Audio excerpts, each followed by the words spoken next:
Ladies and gentlemen, geeks and nerds, welcome back to another episode of Dissecting Minecraft, and I'm joined by my partner in crime as usual, Methods. How's it going? How you going, Methods?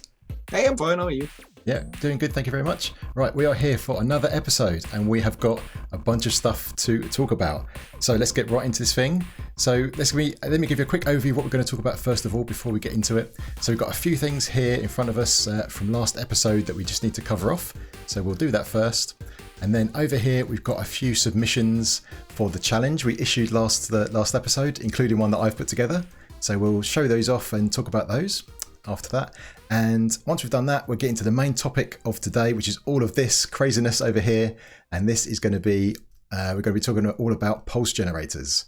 And yeah, let me tell you, I've had a quick fly around with Methods just before we started recording, and this is going to blow some minds. I'll tell you that right now. All right. So let's get into the submission. Oh, no, not the submissions. Got it wrong already. Let's get into some of the feedback from last episode. So do you want to kick this one off, Methods? Right, so what we forgot to cover is wooden buttons are the only ones that can be activated by projectiles, like, for example, an arrow. Does not work with stone. Okay. And yet again, we forgot some stuff that fits into dispensers, which is fireworks, fire charges. Yeah, so the fire charges one, I'll tell you, the reason I heard about that was I was watching Panic stream. So Panic is another member of the Psycraft server, and somebody who was playing with, I didn't recognise the voice, mentioned it when they saw me in chat. So whoever that was on the Psycraft, that is for you, the fire charges. All right, and then over here, so as a super minor correction, when we were talking about what goes on inside a tick, I think we mentioned that lightning can strike a bit earlier on. So I just set this command block here so we can go and have a look. So we're over here at the timeline that we showed last time of inside a tick, and just wanted to make it clear that this weather section here, this is not when lightning can strike. Lightning can strike over at this side, over here where we have random ticks. Now we haven't talked about random ticks just yet in the episodes, but don't worry about that. We will get onto that in due course in the future. So we're back here now, back at our podium, and yeah, the last thing to talk about, a couple of things here. So Bedrock Edition and carpet mod. Do you want to take those ones, Methods? Okay, one thing we have to mention is if you're playing Bedrock Edition, you cannot rely on the information we're providing here. Bedrock Edition runs on a mostly completely different system, and a lot of stuff is different, and I actually have no clue about it. So if you play Bedrock, I'm really sorry for you. We cannot tell you how things work at all. Okay. And the other thing to mention is carpet mod. So we've kind of alluded to it on previous episodes, but I don't think we actually mentioned it by name. But yeah, we're running on a server that runs a thing called carpet mod, which is written predominantly by Nembom, who is also a member of the Psycraft server. And that gives us some extra commands that we can use, in particular to slow down the tick rate, change time, that kind of thing. And we're going to use that as a teaching aid during the episodes. And there's a link to that in the description. So if you want to use the same commands we're using in 1.13, check out the link. And yeah, big shout out to Nembom for carpet mod. All right, we're over here at the challenge submissions from last episode, and yeah, let's go through all of these. We had quite a few submissions in, so thank you to everyone that submitted a solution. We can't show all of them today because we're going to run out of time, but yeah, I've picked a selection to go through, and we're going to start off with my very own piece of homework right here. So let's talk about this. So first of all, the challenge, let's recap that. So the challenge was to light a lamp after a delay of 24 game ticks using at least 3 components that we've used previously in the episodes. So what I've done here is, this is my solution over here, just this line right here, but next to it I've added this kind of control line so we can compare to make sure the 2 lamps come on at the same time. So if they come on at the same time, that means it's 24 game ticks. So this control line over here, it's got 3 repeaters, all on 8 game ticks each, and so 3 times 8 is 24 game ticks. So yeah, this is a way that we can just confirm that it works. So let me show it working first. So these 2 lamps should come on at exactly the same time. Ready? There we go. So that tells me that it is correct. And just as a way of explanation, I've kind of labeled it here. So hopefully all this will make sense. So we power the lever, and then the redstone dust is instant, so we don't need to count that. We have a repeater, our first component, on 8 tick game delay. So we remember 8 right there. And an observer that delays the signal for 1 game tick, but then powers for 1 game tick, if I remember correctly. So we have 2 of those. So that's a total of 1 each. So 2 there. When When this piston extends, that takes 2 game ticks for that to extend and then power the next block. Another repeater now on 2 game tick delay. And then we have this torch that comes on after that. So at the moment that is powered, which is currently powering this dropper, which has some items in it. So those items are locked at the moment. And that dropper is pointing into a chest, which is currently empty. So when this block gets powered, the torch depowers, which then unlocks the hopper that we talked about last episode. That will then allow items to start flowing into the chest. The comparator sees that, and I think that's 2 game ticks, right? Yeah, 2 game ticks later, that will get powered. That powers into this repeater, which is 4 game ticks, which lights up the lamp. And if you add up all of those numbers, 4, 2, 2, 2, 2, 2, 1, 1, 8, that all adds up to 24. All right, what do you think of that method? It's actually 2 game ticks per observer. Oh, okay. But it's still correct. So how does that work then? I think you actually just miscounted. Have I miscounted something else? Yep. So it's I think the hopper transferring into the chest here should that be is miscounted. So the first item will instantly transfer if you have a hopper under a hopper. But I think this is another. Let me count this quickly. Okay. This is 8, 2, 4.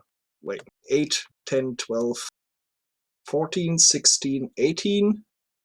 And then we have 20, 24. No, it's actually instant. Okay. So you just miscount. So I miscounted. So these, all right, so this is good learning for me then. So each observer delays for 2 game ticks, so they should be 2 each. Okay. And this transferring into here is not 2 game ticks here, it should be instant. 0. Okay, perfect. So I've learned something. Okay. Okay, so moving on, this is one of our first submissions here. So this is from M0 from our Discord channel. He submitted this, or he or she submitted this this solution. So maybe Methods, do you want to talk about this one? Okay, we picked this one because it's wrong. And we don't want to call him out or say like, hey, you did this wrong. We simply picked it because we want to show how to actually fix it and why it's wrong. So if I quickly power this here, you will see that the left lamp is a tiny bit quicker. Mm-hmm. And So we can... So what we could do is we can use one of our commands to kind of slow time down to make that more obvious, shall we? So if I change the tick rate, so I can do this. So if you use /tick rate 5, this is one of the carpet mod features that we spoke about earlier. So now the game is running at 5 TPS, so 5 ticks per second rather than 20. So it's now just a bit slower. So if you flick the lever, we'll see the lamps. There we go. So you can see that it's a bit more obvious that this lamp over here comes on first. And this one comes on a little bit later. So this one is delayed for a little bit too long. So let's actually count through this here. So the repeater, we have 8 game ticks. And then we have 6 game ticks of observer, 2 each. That's 14. And then we have the redstone block, that's 16. Then we have the repeater on 4 ticks, that's another 8. And then we already hit 24. And this torch adds another 2, so this is 26. So how would we fix this? We could, for example, simply set this repeater here to 3, and that would actually fix it. Mm-hmm. Or we could replace one of these observers with a rail. And yeah, I think that's about all the fixes we could do here, since this uses a torch. Otherwise, we would have one lamp on, one off. We have to invert the signal here with the redstone block. But yeah, we simply wanted to show this to showcase how to fix such a problem and maybe count through it so that people understand a little bit more how to count. I can't place blocks. Okay. Right, so so now that we've fixed it, if we back to so if we slow the time down again, and if we flick it now,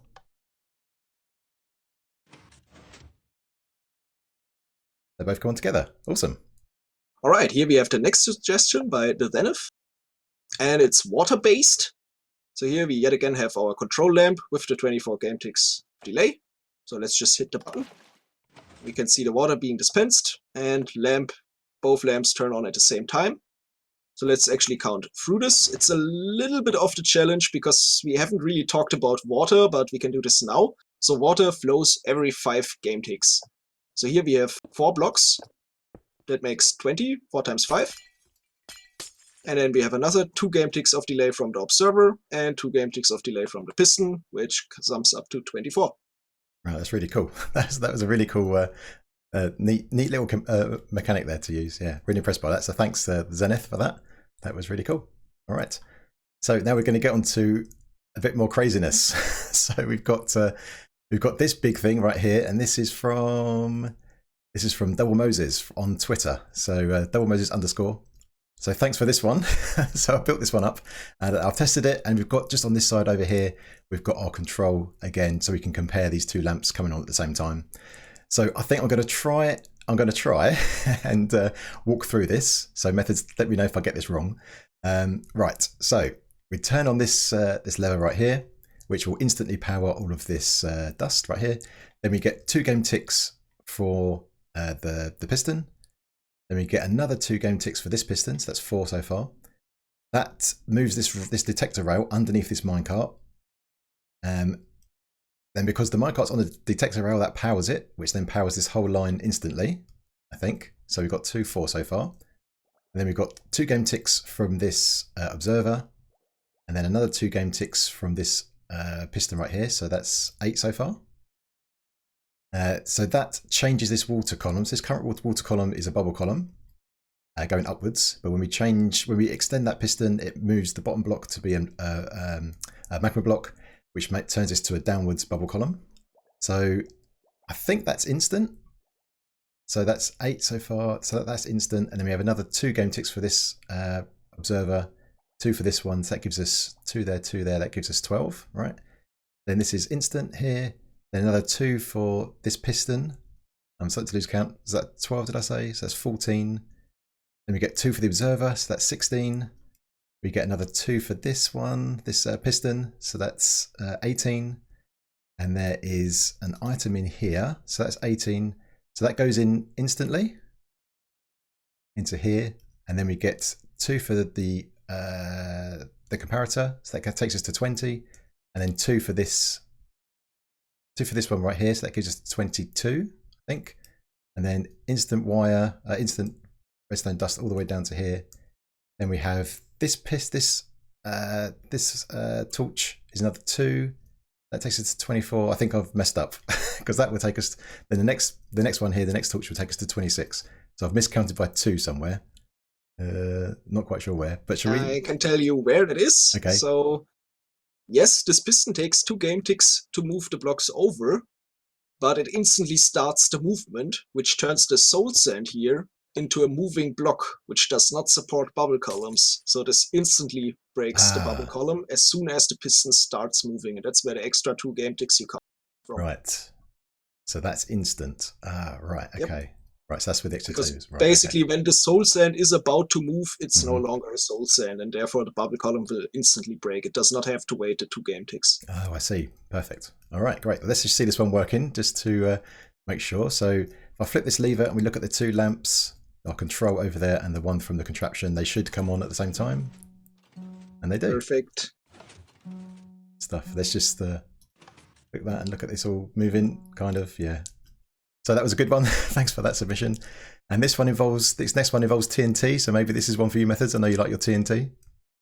Okay, so here it's basically we let 2 TNT minecarts crash into each other. They will break this block, which instantly breaks this torch. And then we have 2, 4, and 6. That's 10. So after 12 game ticks, these TNT minecarts explode. And then we have another 12 here. And that's it. Okay, do you want to flip the lever? If you flick the lever, awesome. Both lamps turn on at the same time. Yeah, 24 game ticks. Love it. Okay, nice one. And that was from, who was that from? That was from Max DK. So thanks for that, Max. That was a good submission. Nice and fun. We like that. All right, so let's get into the main topic for today, and that is pulse generators. All right, so here we are over at the main topic for today, and that is pulse generators, as I said. And here is a bunch of stuff that we've laid out. And yeah, so Methods is going to talk us through this. And just before we start, this is getting outside my comfort zone, I think. So up until now, I've been pretty comfortable with what we're doing, but I think this is going to melt my brain, maybe. But that's all right. I'm here. I'm going to try and ask some questions, try and sound intelligent. So we'll see how we get on. Okay, so let's just start off by the 3 most basic pulse generators, which is a button, a lever, and our standard observer to game tick pulse. which of course those are nice. You can use them for all kinds of things, but there is much, much more to it. So let's get right into the crazy stuff. Let's start off with... Before we get into the crazy stuff, I just want to... What's the definition of a pulse generator? So when you say like this button is a pulse generator, what does that actually mean? It basically just means we generate a redstone signal of a certain length. Right. So this redstone signal is on for 10 game ticks. Right. Okay. So it's just... So when we talk about pulse generators, we're basically saying we're going to create a pulse of redstone power for a certain length of time. And so all of these pulse generators we've got set up here are going to be just powering something for different lengths of time. Yep.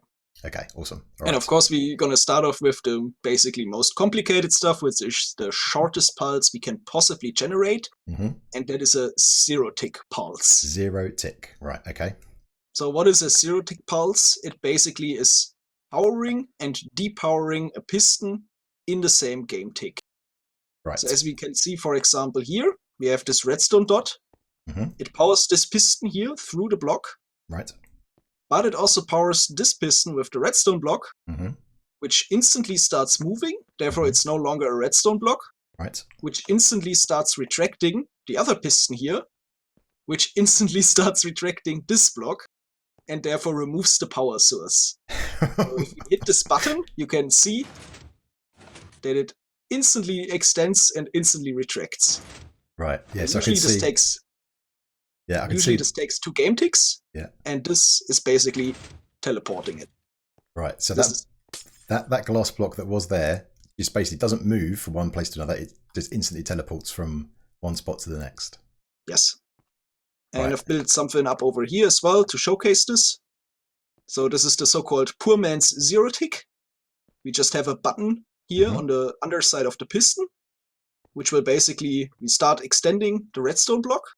And as soon as it starts that, the piston here is no longer something where you could place a button on, because it's only a piston base. And therefore the button instantly pops off, and we instantly start retracting the block again. So now I'm going to do tick freeze, which is just going to freeze the game. Nothing is going to happen. I want you to look at this redstone dust. And if I hit this button, it will turn on even though no time has passed. Right. So this is just a simple showcase of it being instant. Okay, so because we've got tick freeze on, that means no ticks have been processed. No, the game is completely paused right now. But even so, this block still moved. Okay. Awesome. Okay, that makes sense. All right. I'm happy with that so far. So far, so good. Then the next thing, how can we tell that it's actually a 0-tick? So here I've built up another very basic one. It has a few downsides I'm going to come to right now in a second.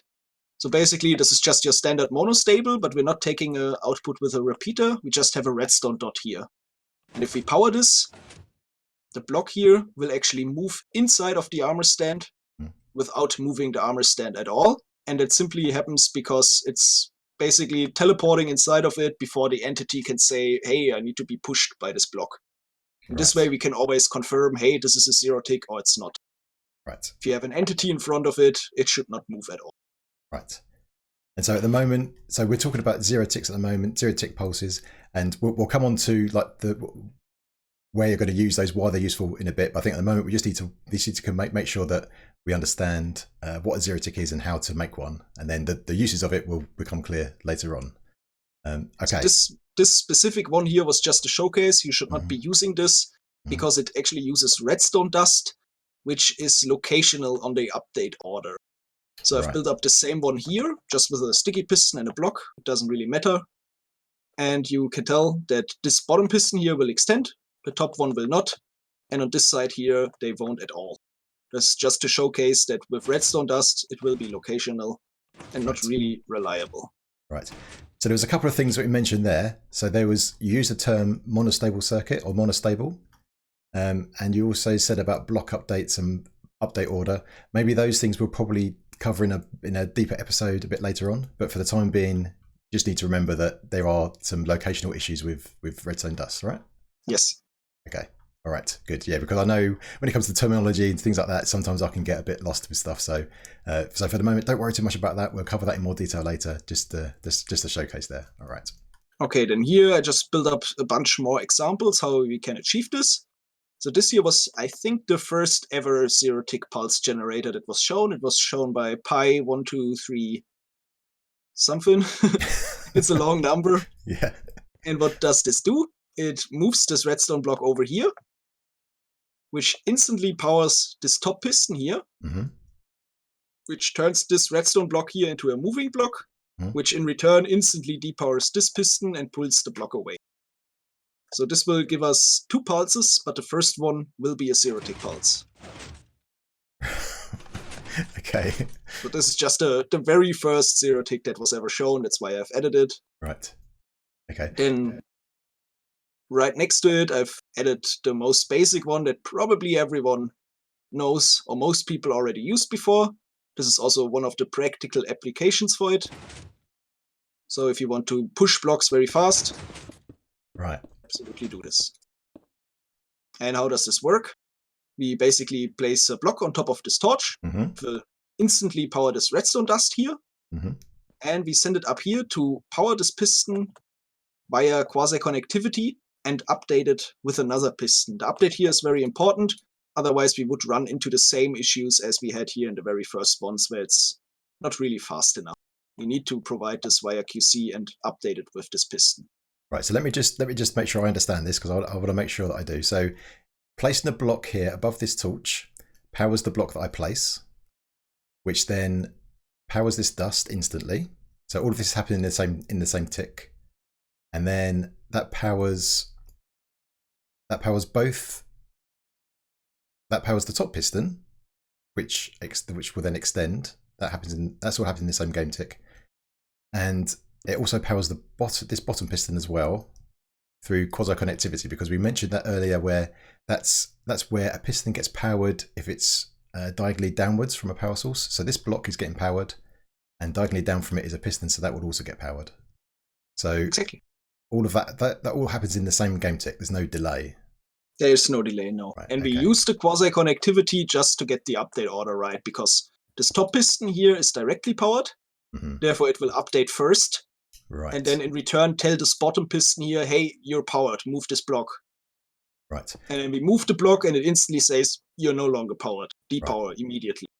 And when we talk about like the update order, that's the thing. That's the things that happen inside a game tick in a particular order. So like we spoke about before, we have certain things happen inside a game tick in a certain order. Also, when things happen to blocks, like when blocks get powered or depowered, there is a certain order to those blocks doing that. So they don't all happen at the same time. So here we're making sure that we're updating the blocks in the right order inside the same game tick. Exactly. Oh, wow.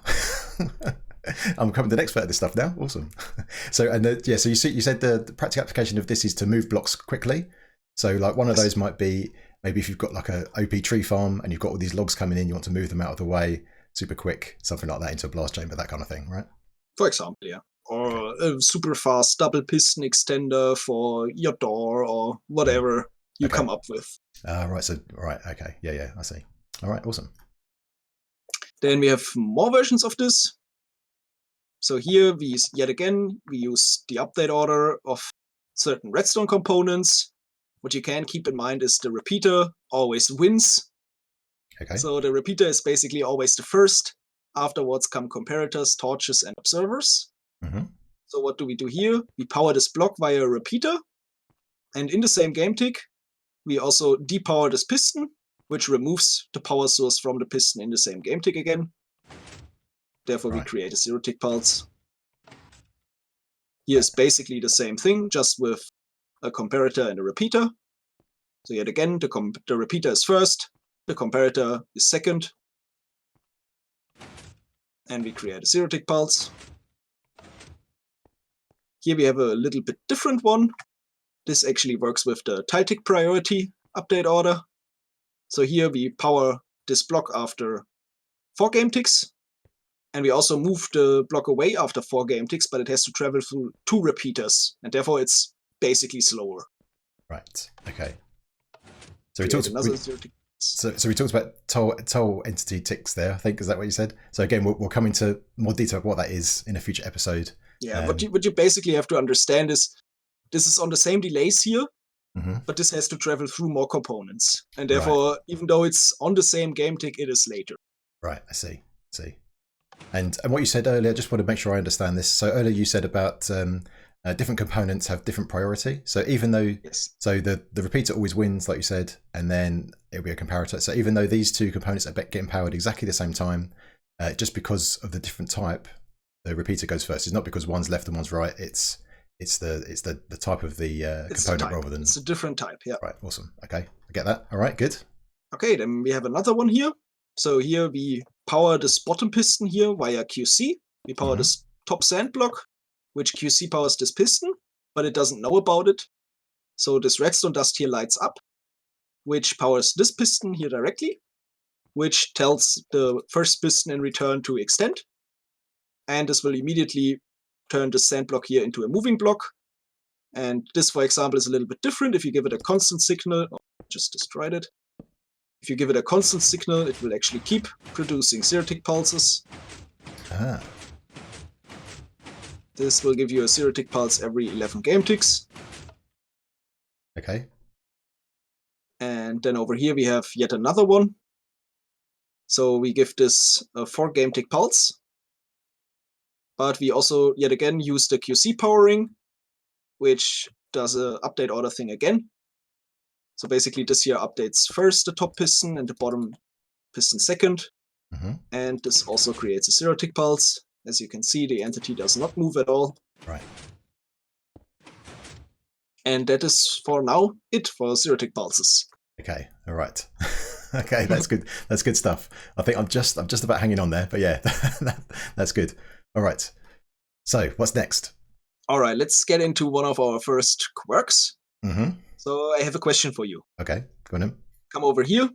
Which lamp turns on first? Okay, let me walk through it then. So we flip this lever. We've got some dust, which is instant, and then we have 1, 2, 3, 4 repeaters, all on 2 game ticks. So 4 times 2 is 8. So this should come on after 8 game ticks, right? And on this side, got 2, 4, 6, 8. It should be the same. So they should both be 8 game ticks each. All right, flick the lever. This is when I'm totally wrong, right? Okay, yeah, that looked different to me. Okay, so what happens here? This lamp turns on first. Why does that happen? It should definitely be exactly the same.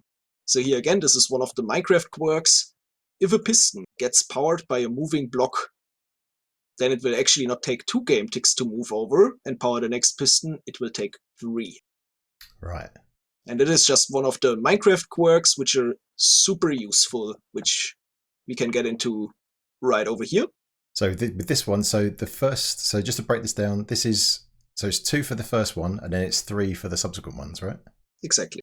Right. Okay. So that's So 9. just 10, keep 11. in mind, if a piston gets powered by a moving block, basically by another piston, or if a signal gets cut by a moving block, it actually takes 1 game tick.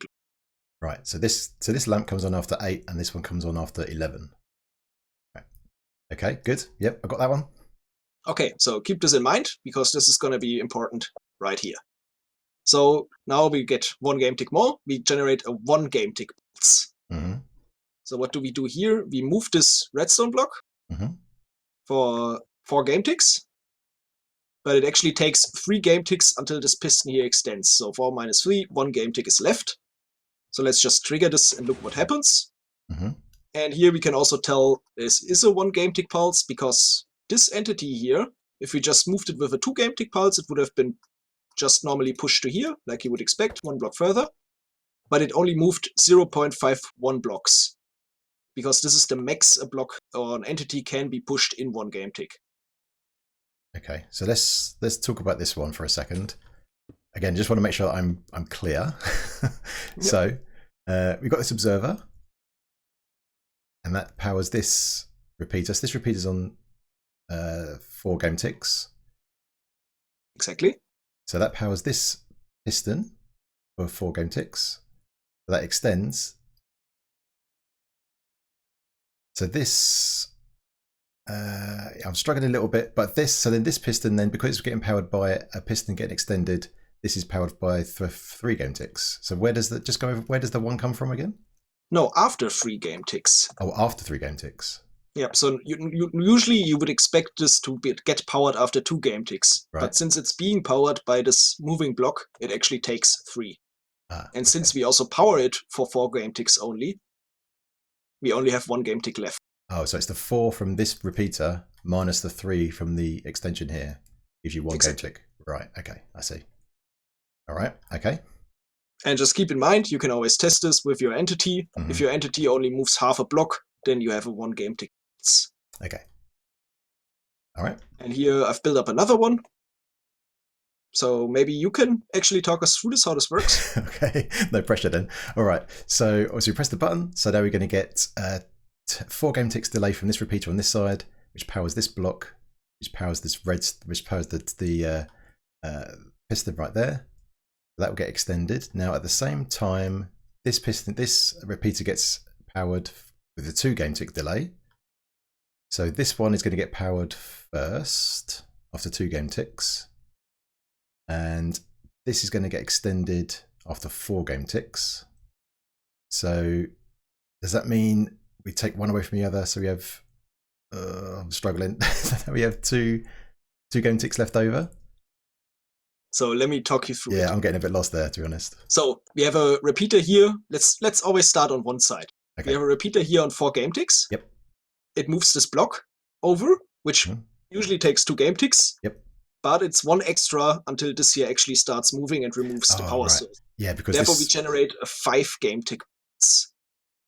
Right. So technically this is 7. Here we have the 4. Here on top we have the 3. Makes 7. Minus the 2 we have here on the other side, which makes 5. Right. So we generate a 5 game tick pulse, which goes into this piston here. And this piston takes 2 game ticks to move this observer over, another 2 game ticks to start triggering, and therefore we have a 5 game tick pulse, minus 4, 1 stays over. Right, okay. So if we trigger this is another 1 pulse gen. And that's it. Okay, right. Oh yeah, okay. It's getting a bit tricky. It's getting a bit tricky. It's getting a bit tricky. That's okay. Okay, let's continue. Now we have the 3 game tick pulse. Okay. So what do we do here? We move this log here over. Right, yeah. Which updates the leaf above it. Right. Which gives 1 game tick of delay. And then we just add another 2 with this observer here, which instantly starts moving the log back again. And therefore we generate a 3 game tick pulse.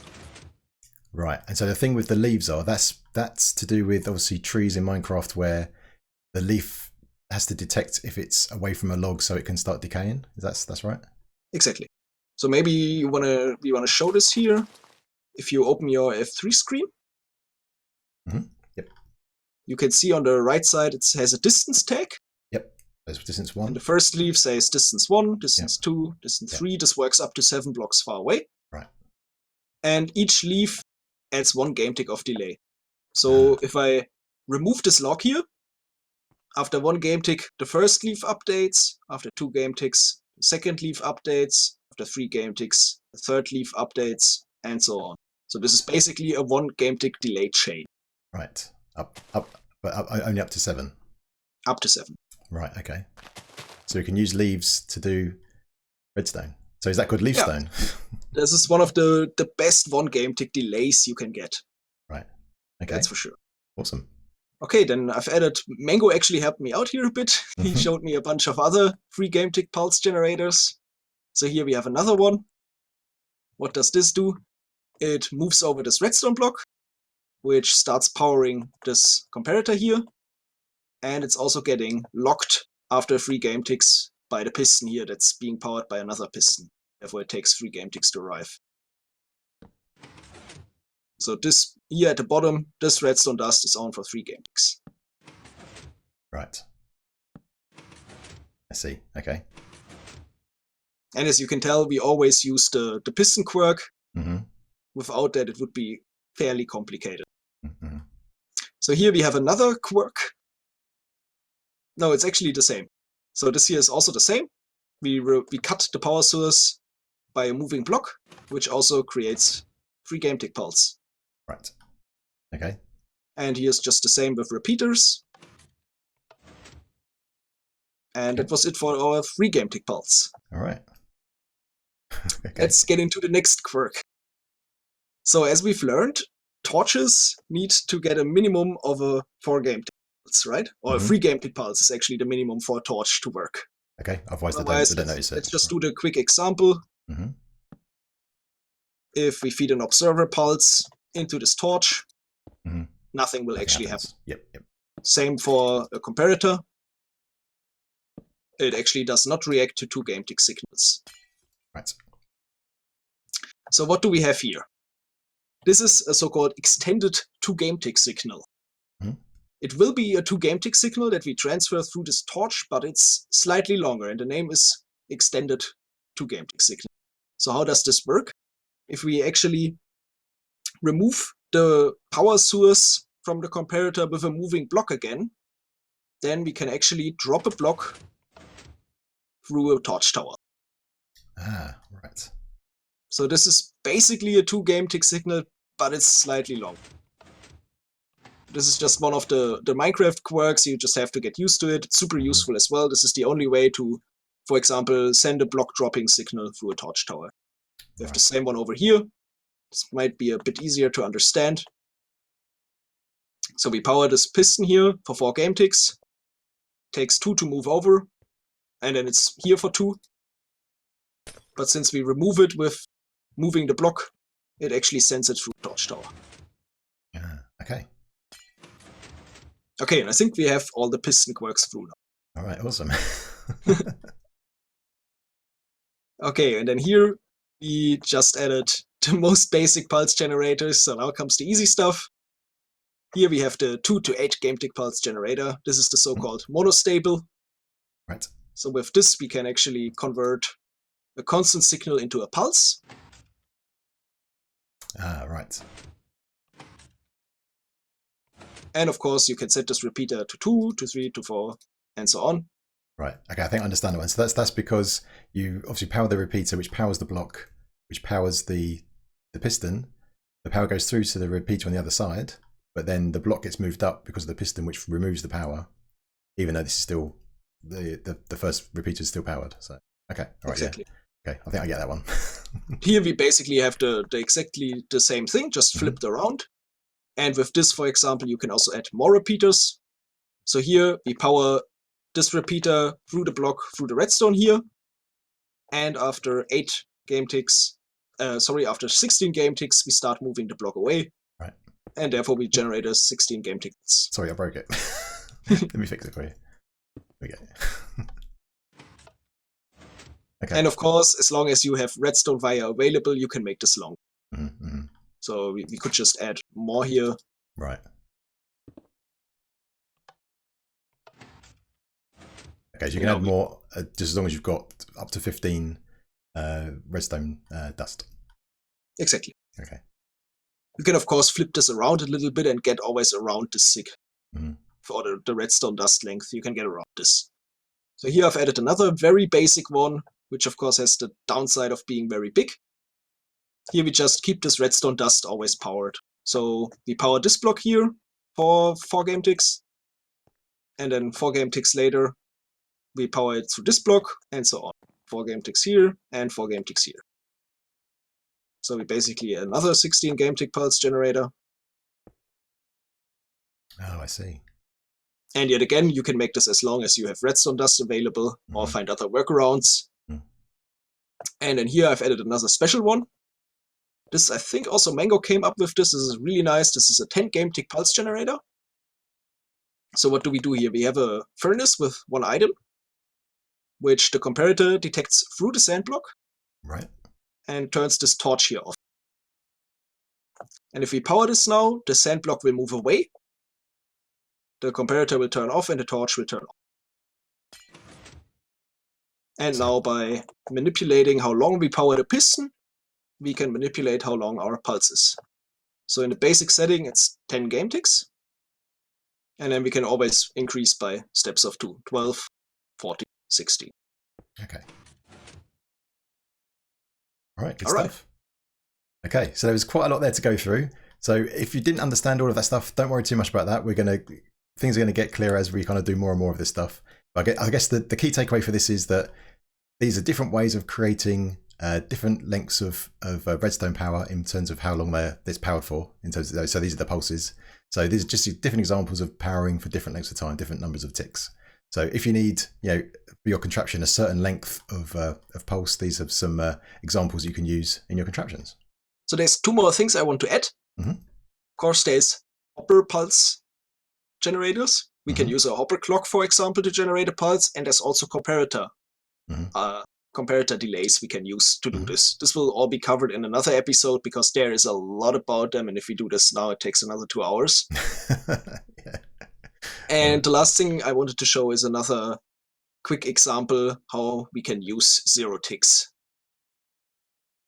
So what do we do here? We want to move this block basically twice. We want to move it over and to here. So we power this here.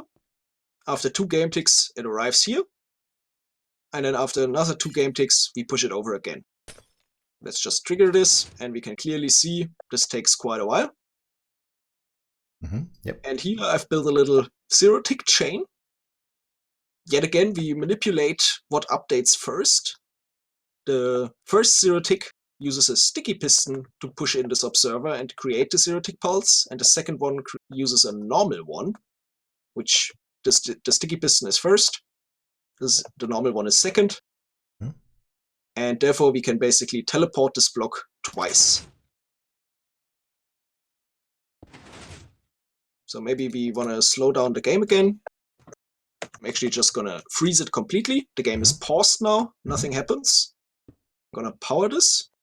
And now we have to advance it a little bit. Tick. Let's advance it always by 1. 1, 2, 3, 4, 5, 6. And it's instantly on.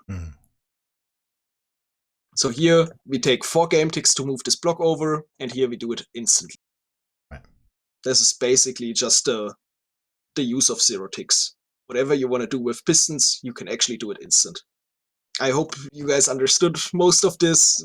Feed us the questions in the comments, and we will cover the rest probably in the next episode. Yeah, if there's any questions, feel free to let us know. In the comments is the best place to put it, but also in our Discord is also good as well. We can discuss it there at some point after the episode. All right, so do we have a challenge methods for this week? Oh yeah, so with all of this knowledge, if you understood it, you should be able to generate all kinds of uneven pulses. With uneven, I mean 1, 3, 5, 7, 9, and so on. And the challenge is basically just generate us an uneven pulse, whatever type you like, or whatever type you can do, just something we haven't shown here yet. Okay. And that's the job. Okay, that's gonna push my abilities for sure, but I'm happy to give that a go. All right, so I think we're pretty much done, right? Yep, that's it. All right, so we are done for another episode. So that was pretty cool and mind-bending for me, but hopefully that was all okay. But yeah, as we said before, get your questions and comments in the comment section, and we will cover them in next episode. So thanks again, Methods, for the episode. That was really good. And if you enjoyed the episode, then please hit the like button. And if you are new, then feel free to subscribe. And if as I said, if you've got any comments or suggestions, get it in the comment section. All right, my geeks. Until next time, I'll see you later. Bye-bye.